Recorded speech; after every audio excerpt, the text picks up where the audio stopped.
morning.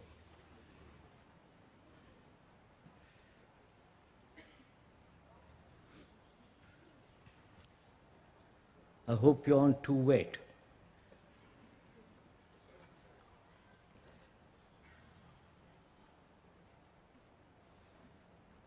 We are going to have 6 talks and several question and answer meetings. So we'll go very slowly and quietly into the whole problem of human existence.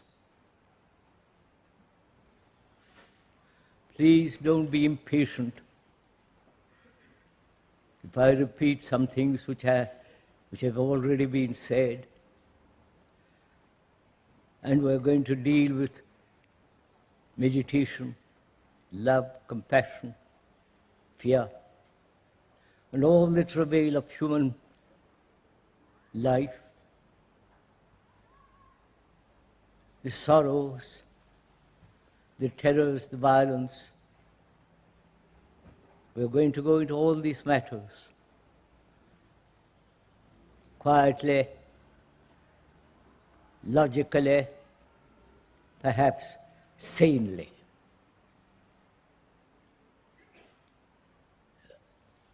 It's becoming more and more evident. It's not the environment that matters, not the starvation, not the poverty, not the injustice, not all the things that exist around us. What's becoming more and more evident is that human beings are themselves becoming the terror of this world. Human beings themselves are destroying each other. Human beings are dividing themselves into tribes, into nationalities, into classes, into every kind of destructive, divisive process.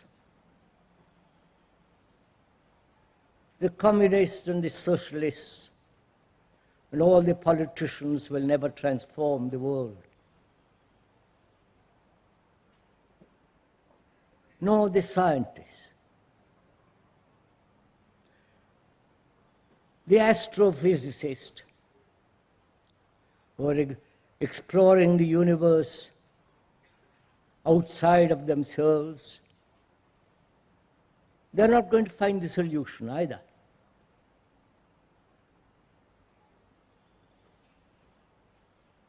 And so, human beings, that is we, you and another,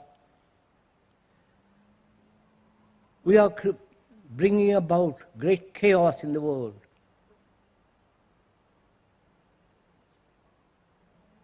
We are bringing great terror. We are becoming danger to each other. Our religions, the organized beliefs, dogmas, rituals, and all that absurd nonsense without much meaning, are dividing the people.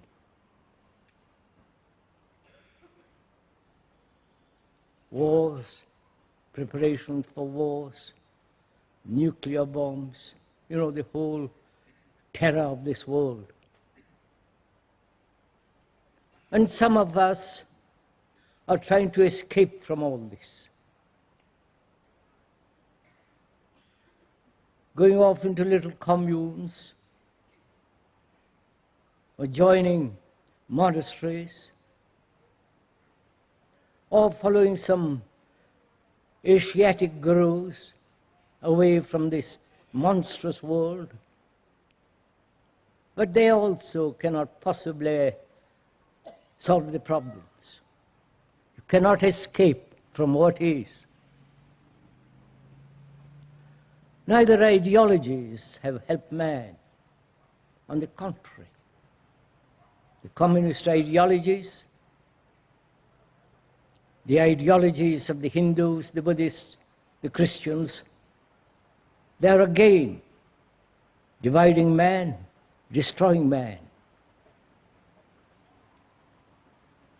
And human beings, because there is so much confusion,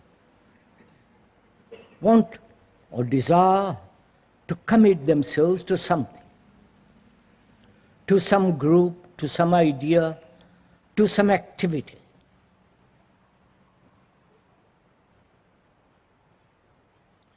And this commitment to something, to some philosophy, to some outrageous, nonsensical gurus, is the desire of human beings to depend, to rely, to commit themselves to some beliefs, ideas, concepts.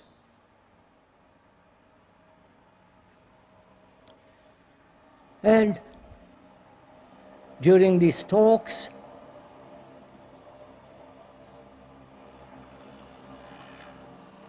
we hope that we can think about all these matters sanely,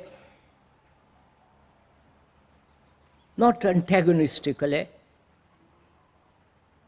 not meeting each other with arguments,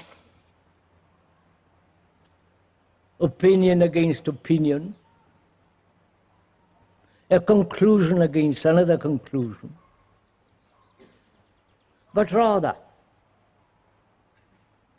together, you and I as speaker,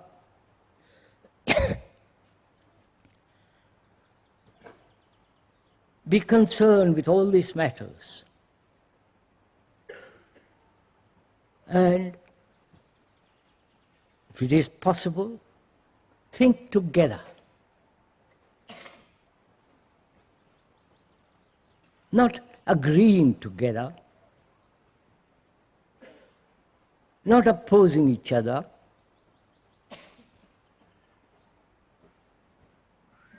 not contending against ideas, opinions, but rather together, each one of us, think about these matters. One cannot possibly think clearly and so together if we are committed to one experience and hold on to that experience. Or if you are very learned, have read a lot of books, steeped in philosophies, theories and ideas, whether it's Marxists or the Christian theologians or the Hindu pundits, we cannot then think together. That's obvious. That is, if you are very learned, if you are clinging to a certain belief or to a certain experience which you yourself had, and hold on to those, how is it possible to think together? These experiences, conclusions, beliefs will prevent you from exchange. So, if you will, kindly put aside all those, if you can, then we can meet each other. Because the speaker has no beliefs, no values, doesn't belong to any group or religion. He is not trying to do any kind of propaganda to persuade you to think in a particular direction, or to convince you of what he is talking about. You must be very clear on this matter from the very beginning. There is no belief demanded or asked. There are no followers. There are no cults. There is no persuasion of any kind, in any direction. And therefore, only then we can meet on the same platform, on the same ground, at the same level. Then we can together observe the extraordinary phenomena of human existence.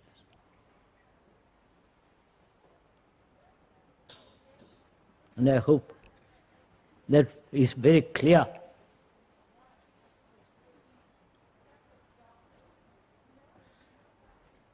First of all, I would like to ask, if I may, why human beings who have lived on this earth for 5-10 million years, why are they, after such a lengthy period of time, experience and sorrow, why are they still carrying on the same pattern? What is wrong? What has happened to man's brain and heart after these million years? I do not know if you have asked such a question.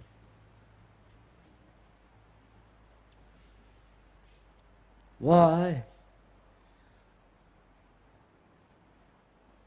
Through million years and more of evolution, time, gathering immense knowledge, experience, the travails of everyday life for millions and millions of years, why we are still like that? You understand my question? Why, after such lengthy period of time, we are still suffering? We are still hating each other. We are still living in some kind of peculiar, personal illusions. Why we are tribals, committed to tribalism. You understand my question? Why? What is the cause of all this? There have been 1,000 philosophers, the leftist and the rightist and the centralist. There have been every kind of religious teacher,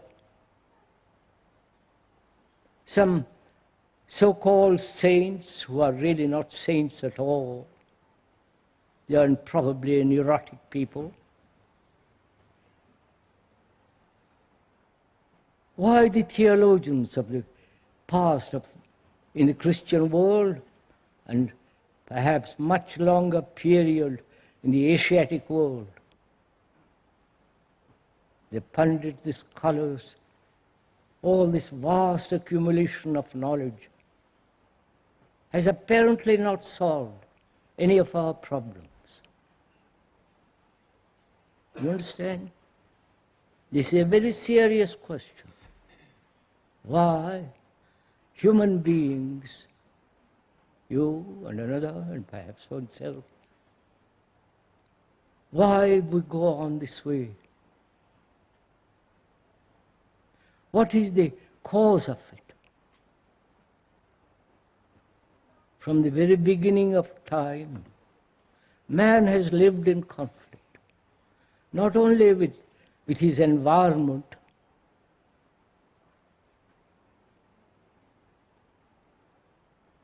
but also with his neighbor, with his wife, with a woman he caught or dragged into the cave. It has been constant battle, constant strife, endless misery, suffering generation upon generation. We are not exaggerating, these are facts. We study history, which is really the story of man, his violence, his wars, his gathering of the land for himself and his family. Man has always apparently been destructive.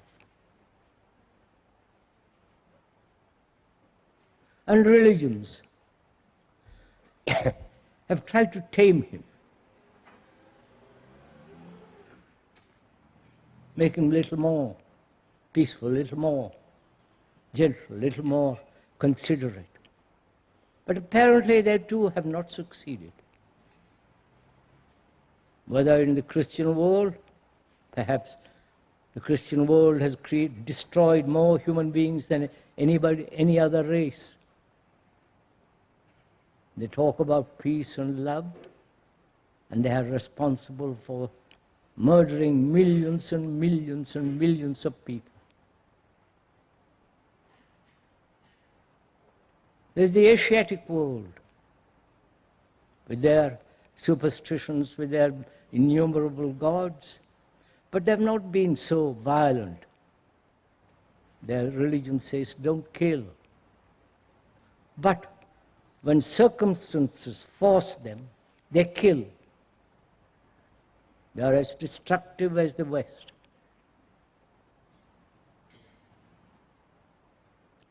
So, observing all this, which everyone must have seen, thought about, why is it after 1,000,000 years and many, many, many million years, what has gone wrong with the human mind?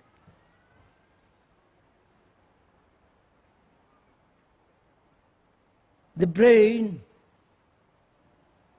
has evolved through time. Your brain is the result of thousands and thousands of years old. It's not your particular brain, though we think it is our brain, the individual brain. If you examine it very carefully, it's the human brain. Genetically, racially, this brain has grown and evolved through time.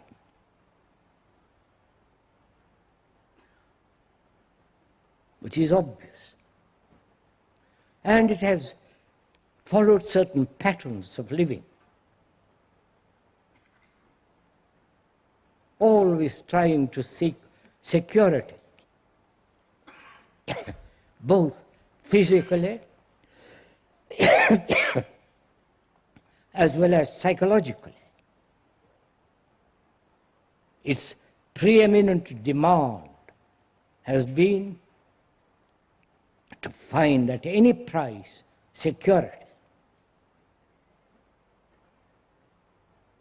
And is that the cause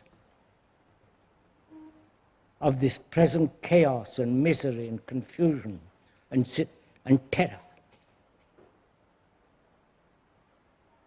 You understand? Is that the cause? This eternal demand for personal security.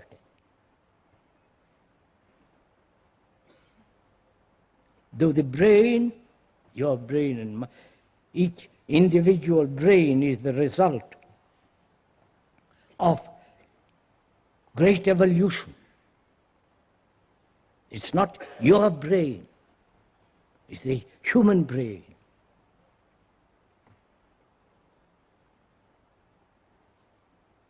You can talk about it, we will ask questions about it later.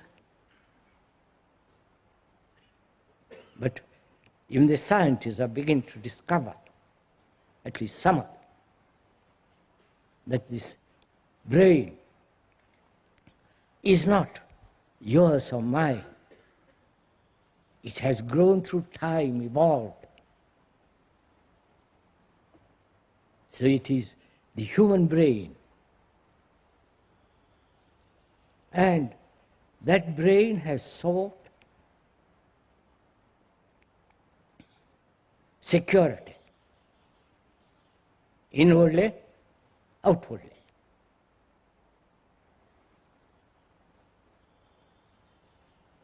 And is that the cause of this terrible chaos in the world? You know, if there is a cause for anything, there is an end to the cause. Right? Do you see this?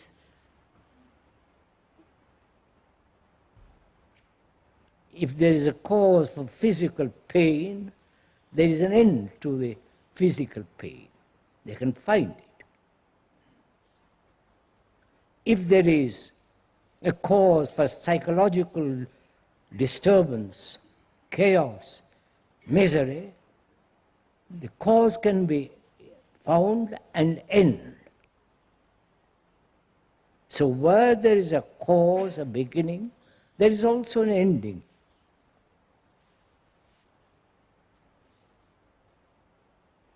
And is our present degeneration the danger? Is that the result, or after all these millennia, is the cause separativeness, individuality? You're following all this, please? I am not laying down the law. We are together thinking about all this. So we must exercise your brain as the speaker is doing. Not merely listen. But if you do listen, with care, with attention, then perhaps we'll meet each other. But if you are merely casually listening,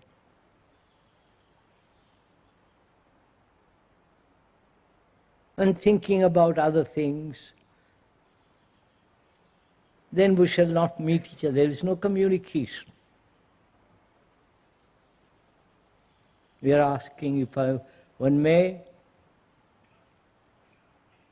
This is a very serious matter. We are trying to find out together whether there is a cause for all this misery, for all this terrible chaos, uncertainty, terror, wars, a root cause. And if one can discover it, not somebody tell you the cause and you agree with it, but if you yourself discover or come upon through observation, you yourself then will be free of the cause and therefore of the effect. So we are asking, is this confusion, misery, the result of the human brain seeking at all levels of life security. Is that the cause? Though one must have security physically, clothes, food, a roof over one's head, one must have that. But psychologically, inwardly, is there security at all? Though one may seek it.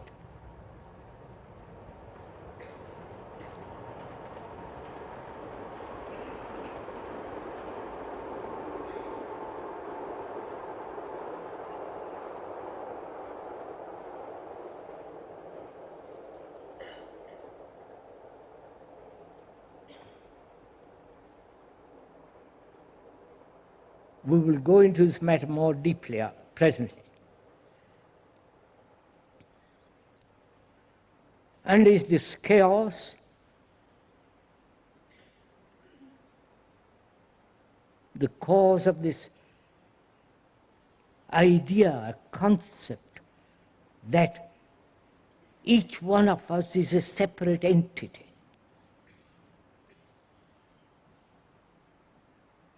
Because we have never gone into the question that the brain of each one of us is the common brain of humanity. We are inquiring into that. And this desire for security may have brought about this concept of the individual. Me and you. We as a group against another group. Is that the cause? Or is there also another cause, which is ideas, ideals? That is the very substance of knowledge. This is rather difficult. You understand what we are talking about? Are we going together so far? Please, I'm not talking to myself.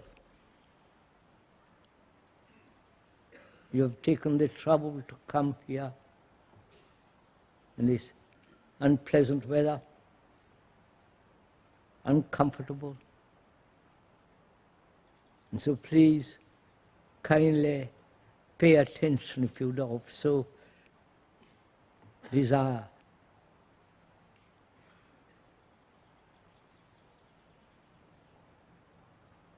Because knowledge has become all important in the world.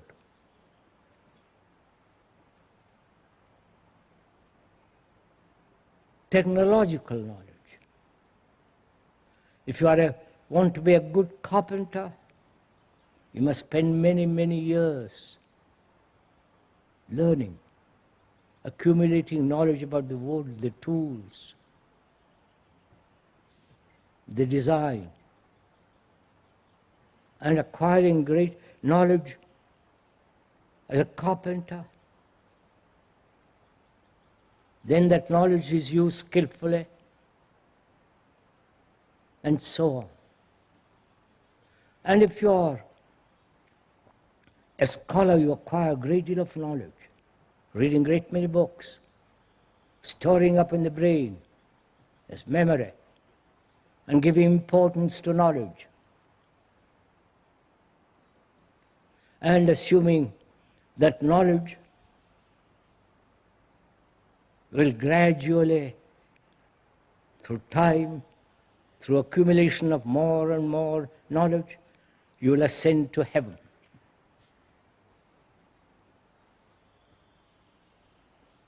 And knowledge, as a surgeon, as a philosopher, not only of outward things but also psychological structure of man, structure of the mind, that knowledge is that the cause of this present misery. You understand what I hope you are following all this.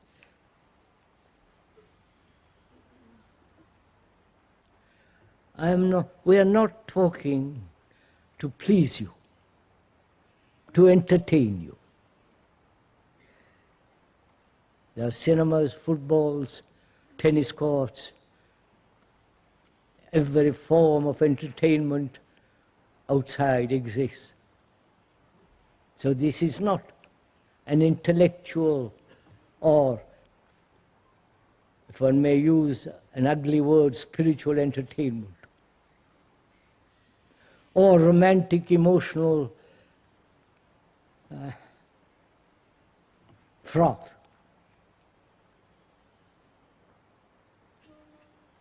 Because this is a very serious matter into which we are going.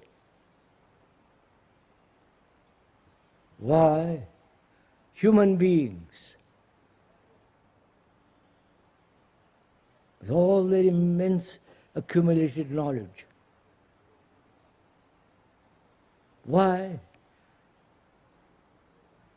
Through all these years and millennia, they are still the same. Little more sophisticated, little more polished, but the same psychological brutality, cruelty, not only to each other but to animals, to the world around them. Why? Why? What has happened to us? You understand my question, sir?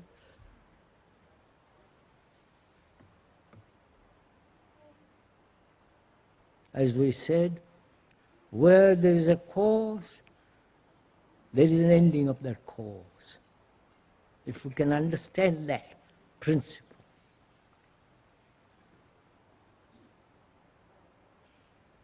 If you have a toothache, there is a cause for it. And there is an ending of that pain. Similarly, where there is a psychological cause, there is an ending of that cause. You understand? Please meet me on this.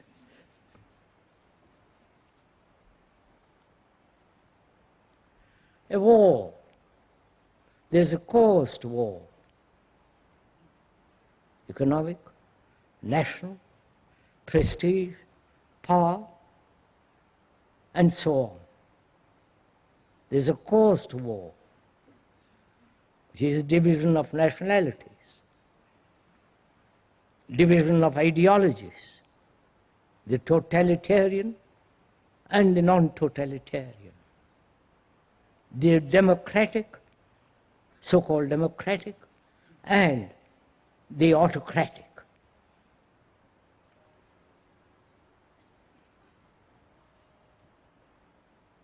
And when one sees the war is the result of all this, there is a cause to war, and therefore war can be ended. But nobody seems to want to end it. So if you can understand the principle, the truth, that where there is a cause, that cause can be ended. You understand this? So we are trying to find out, trying to observe together what is the cause of these extraordinary things that are going on in our life. What is the essence of that cause? Is it that the very beginning of man, and also woman, don't get head up when I don't mention woman, when began man and woman began, is it that they took a wrong turn?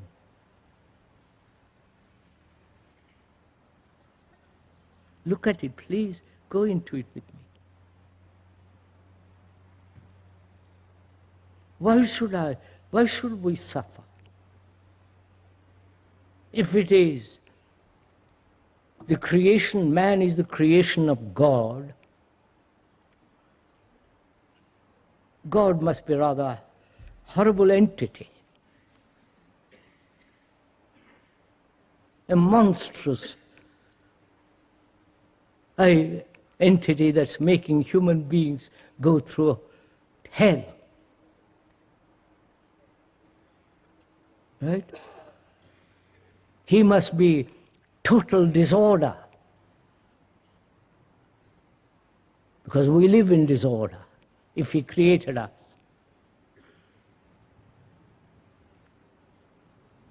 If He created us and we are killing each other through terror, bombs, kidnapping, oh, you know, all those terrible things that are happening in the world. If you are created in His image, that image must be monstrous. Obviously,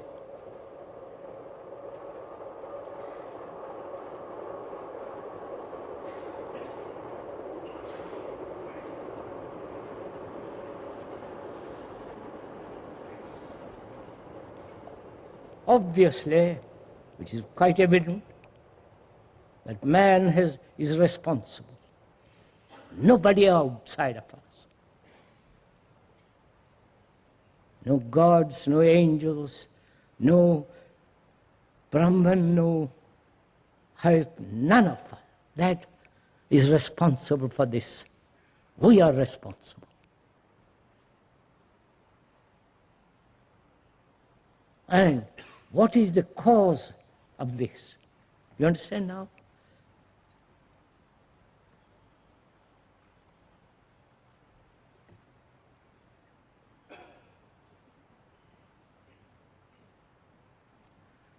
Is the cause selfishness?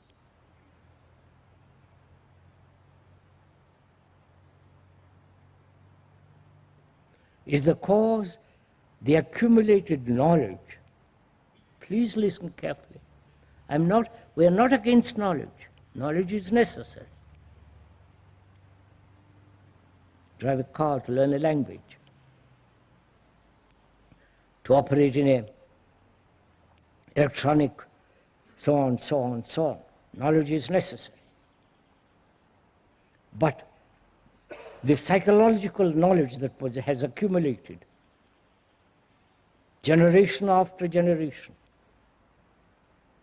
is that the cause?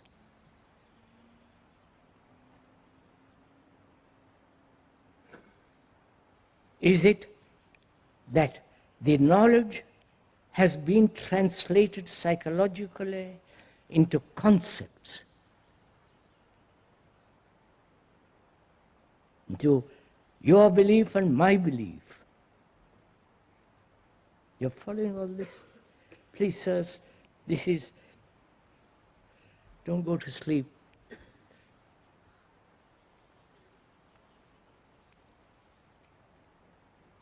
If you are really deeply concerned about this, which everyone must be, why we live this way, so-called civilized human beings, with cars, marvelous surgeries, excellent communication, transport, and all the rest of it. But psychologically, inwardly, inside the skin, we have become terror. We have become the most dangerous people on earth. Right? We may be occasionally kind, occasionally loving, unselfish, but this separate individual unselfishness and so on has not solved the problem. It's not poverty, starvation, disease that is the problem. It's us, our consciousness.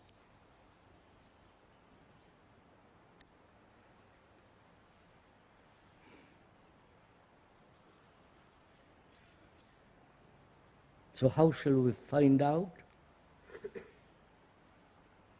what is the cause of this degeneracy, this great cruelty, bestiality, indifference,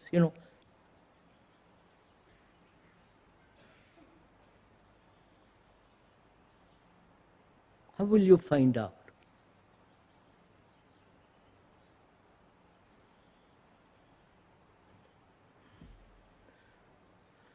By the speaker telling you? I know you want that.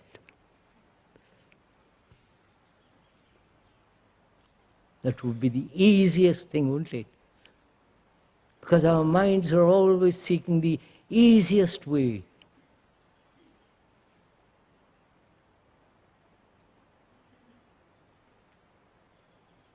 But the speaker cannot tell you and will not tell you. Then where are you? You follow?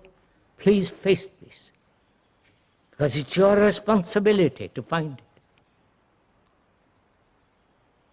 Find the cause of this state of the world. If you love, there is a sense of great compassion in your heart. This question still remains.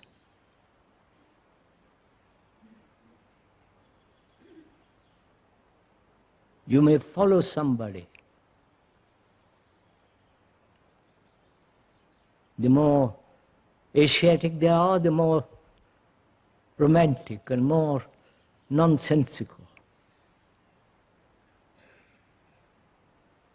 None of them have asked this question or have actually answered it.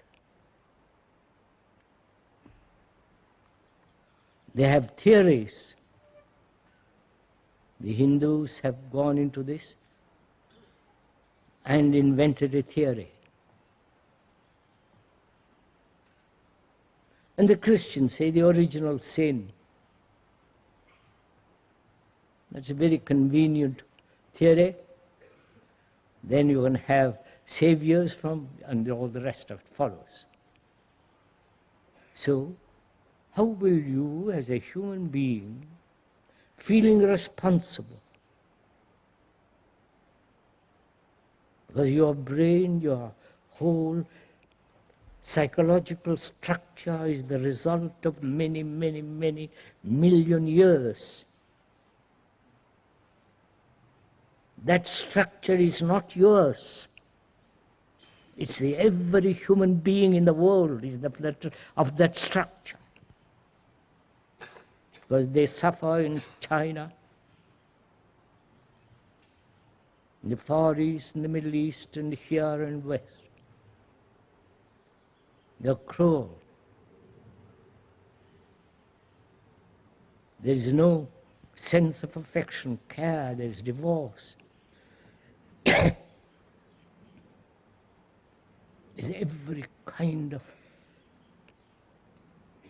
brutality going on.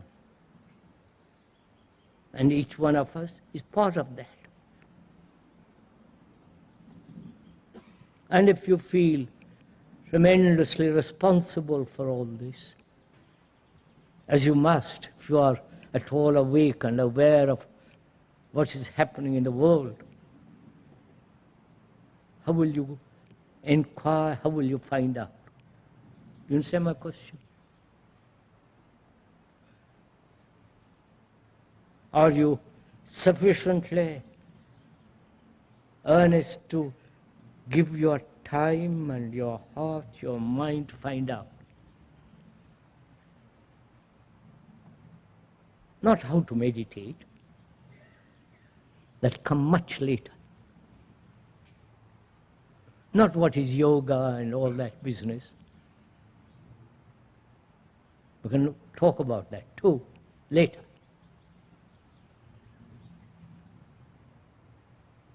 But it's far more important than all that, because if you can find the cause, there is an ending to that cause. If there is a discovery and all of what is the cause of sorrow of every human being in the world, then that sorrow can be ended.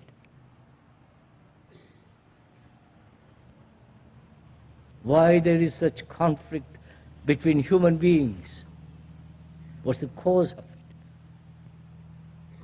When you discover the cause, it can be ended. Not through time. That is, say, well, I'll take time to find out the cause.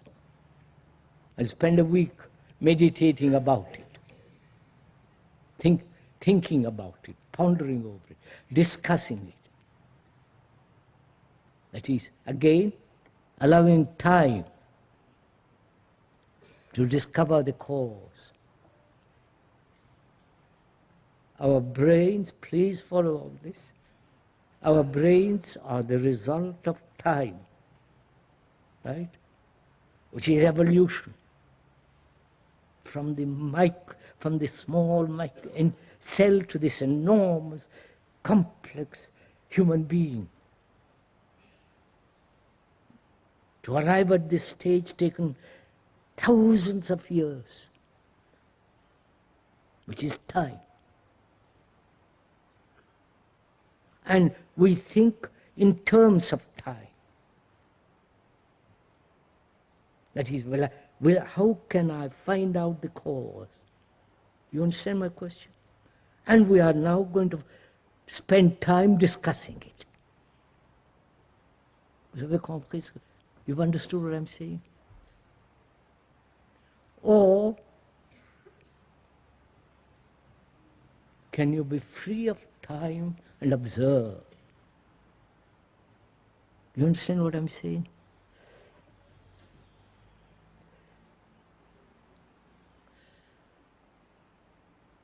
Would you admit that your brain is the result of time? Right?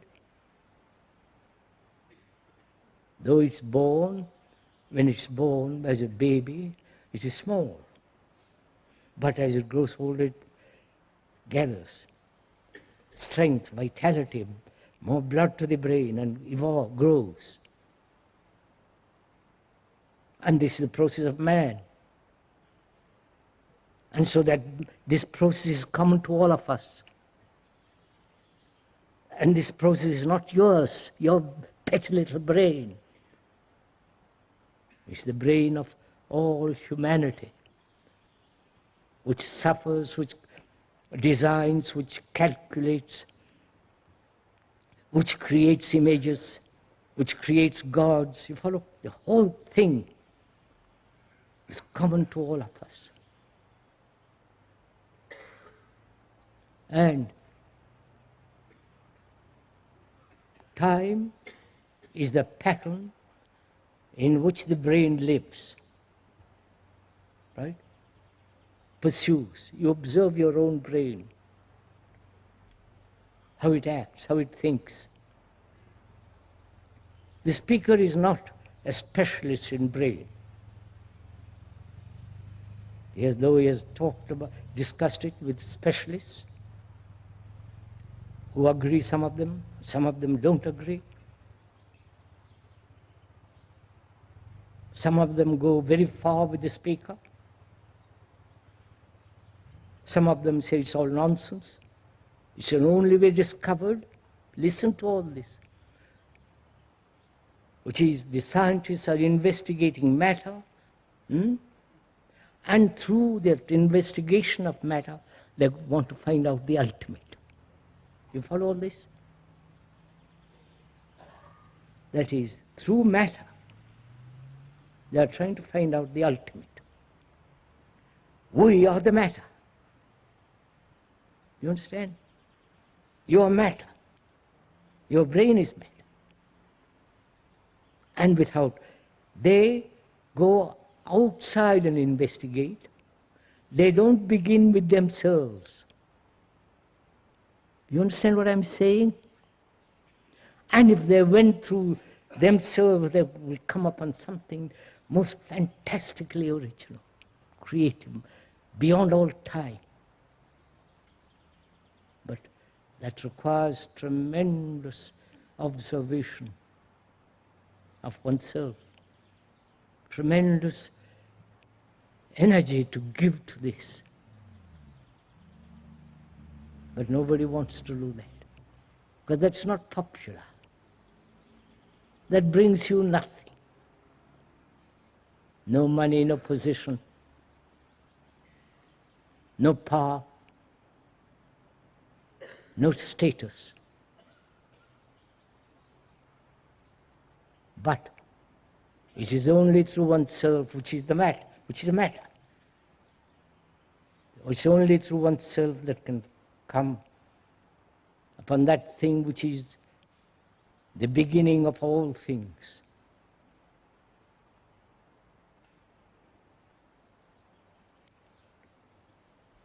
So,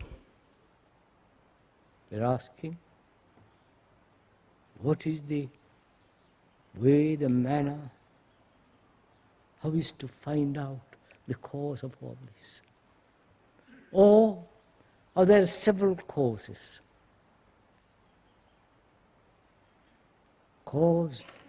One cause,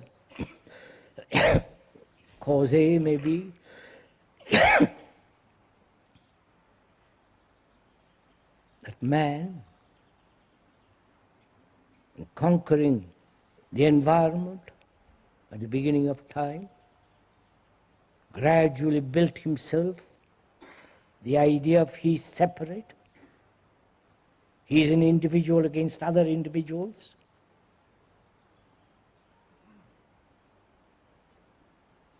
B, maybe this sense of continuous idea, concept of individuality is the cause. Or it may be another C, maybe this tremendous psychological knowledge. This is difficult. Please go into it carefully. You have gathered knowledge within the last 30, 20, 50, 60 years. As a separate individual, my experience, my belief, my consciousness.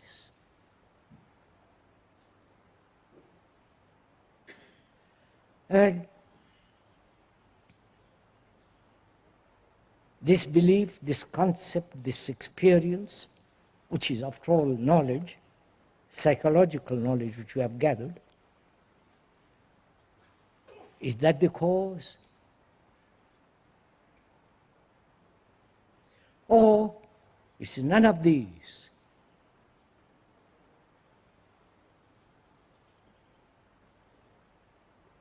You understand what? This is becoming too difficult, too abstract.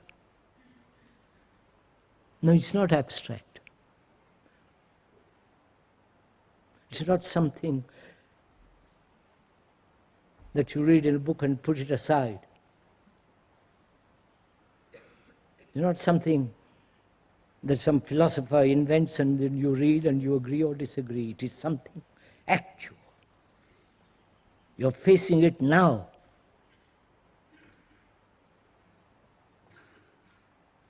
This is not then a concept, an idea. It is, we are dealing with actualities of our daily life.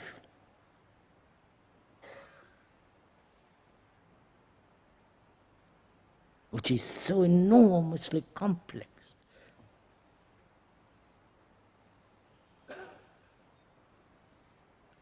Or the cause may be, I'm not telling you. You have to go into it yourself. For God's sake, move. When I use the word God's sake, they're just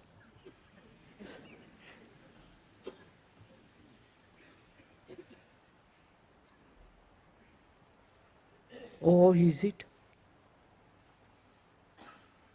the beginning of thought? Please go into it carefully.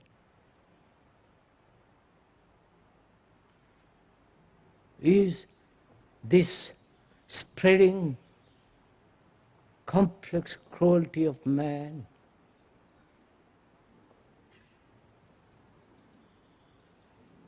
his behavior, his vanity, his terrible cruelty to everything is the cause thought?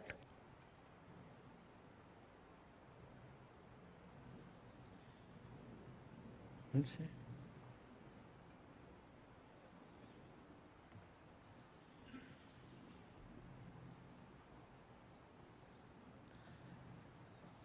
Thought and knowledge go together. Knowledge is always compounded in ignorance. Right? That is, knowledge can never be complete, whole, and therefore it's always within the shadow of ignorance. Right? Of course. This is logical. There is no complete knowledge about anything. Even about the computers. Or about your wife. Or your husband. Or your girl, or whatever it is. So knowledge is always within the shadow of ignorance. So knowledge is always incomplete. And is thought, which is the child of knowledge, is that the cause? You following all this? Please.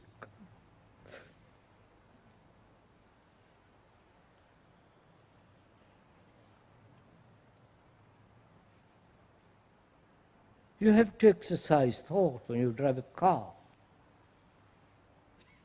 You have to exercise thought when you go do your business, in the office or in the factory or at home. When you cook, when you wash dishes, whatever one does, physically, one must have knowledge.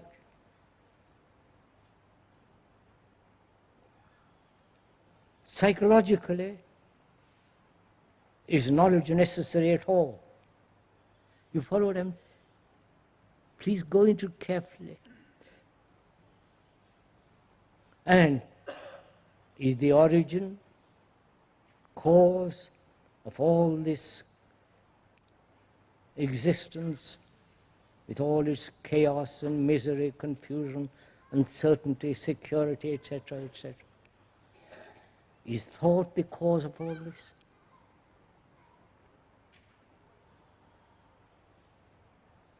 And if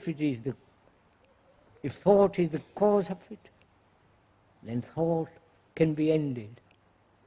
You follow? Where there is a cause, there is an end. Where there is a beginning, there is an ending. If you are addicted or if you are smoker, there was a cause and you can end it.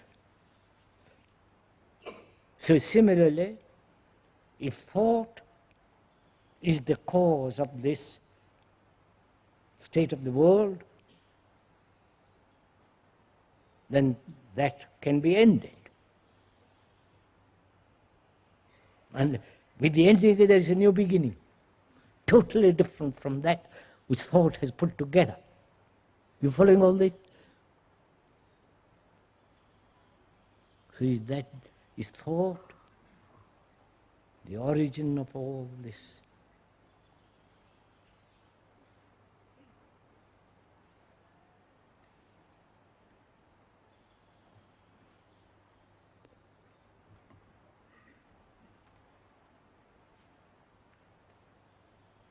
Would you like the speaker to go into all this? Not for you to follow. I am not your guru, thank God. I am not your leader. I am not your philosopher.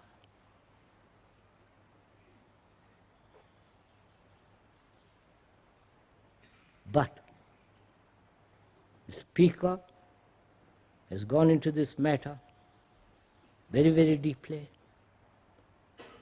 All his life he has done this. To come to a point where he has found for himself, realized the cause of all this. And meditation is only when you have discovered the cause and the ending of the cause, then meditation begins.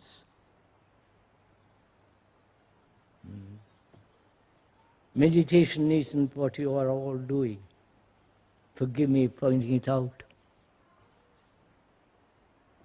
Trying to concentrate, trying to follow methods, systems and all that. That's not meditation. Meditation comes naturally, uninvited.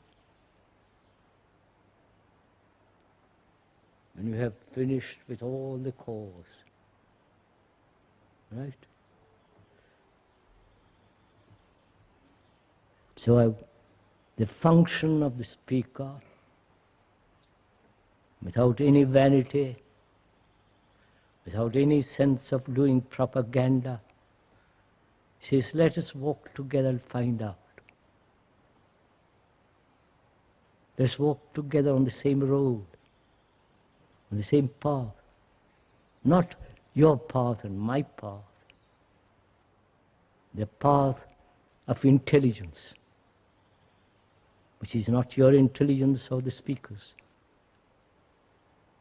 That intelligence is to discover the cause.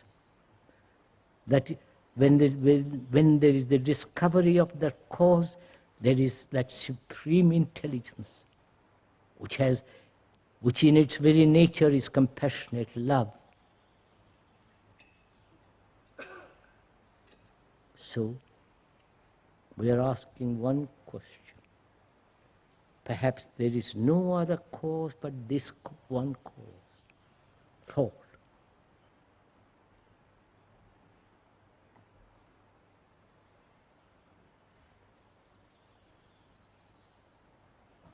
See, man has never gone into this question of thought.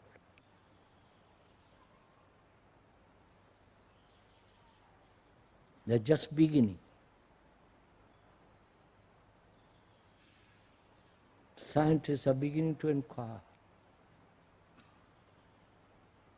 The Hindus have gone into it up to a certain point, the ancient Hindus, and stopped somewhere else.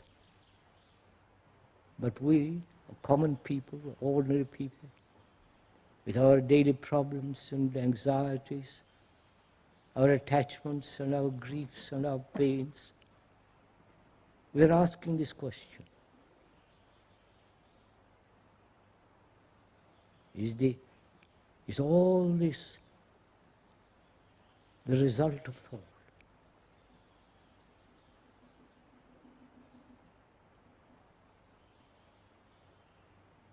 Thought includes feeling,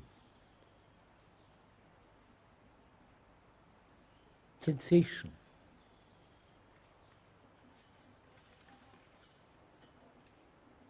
the pleasures, the fears, all that is part of thought.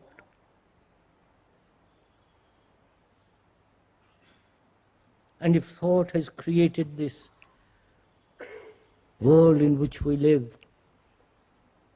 some of it with great beauty,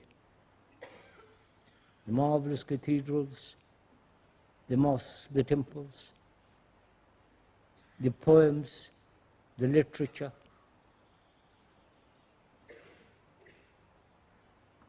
but what is inside the cathedrals, the mosques, the temples are put there by thought. The speaker once, some years ago, in India,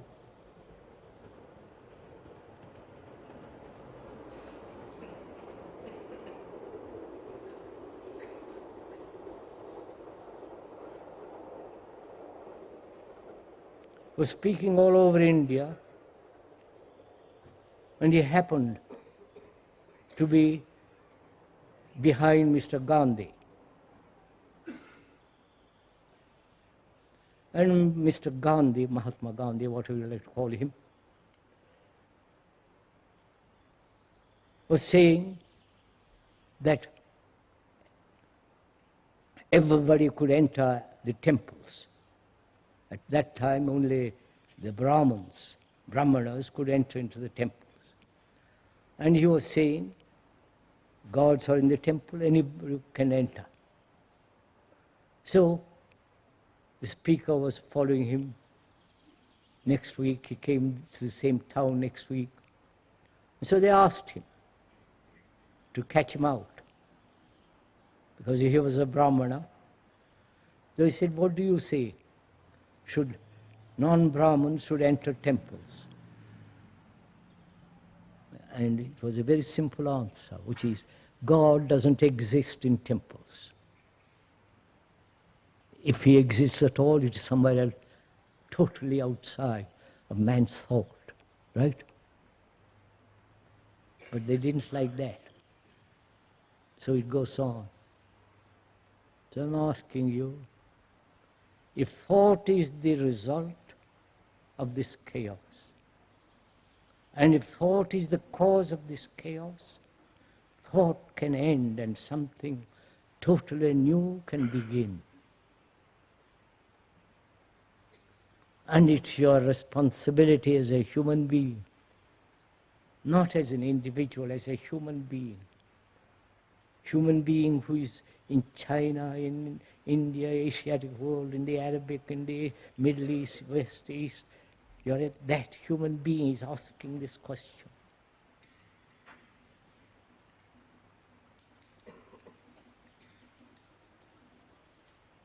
Is that the cause?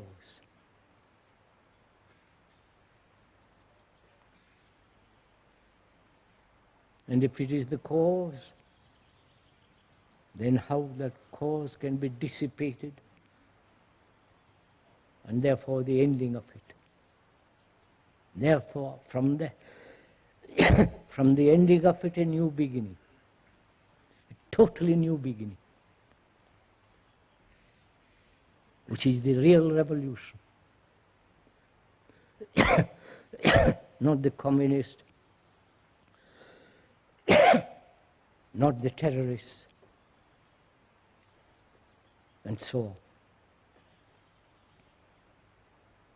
What is your responsibility and what is your answer to that question? You understand? The ball is in your court. You understand that term? And they are playing tennis. The ball is in the opposite court. So how will you answer this question? Together, during all these talks and question and answer meetings, we'll help each other to find it out, right? For you to find it out, so that you are not a follower, so that you have no authority over you to tell you what to think and what to do.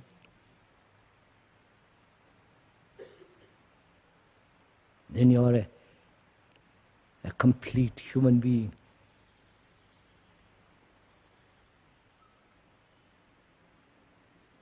What time is it, sir?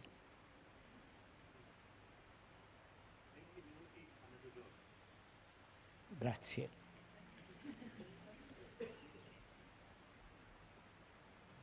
I think that's enough for this morning.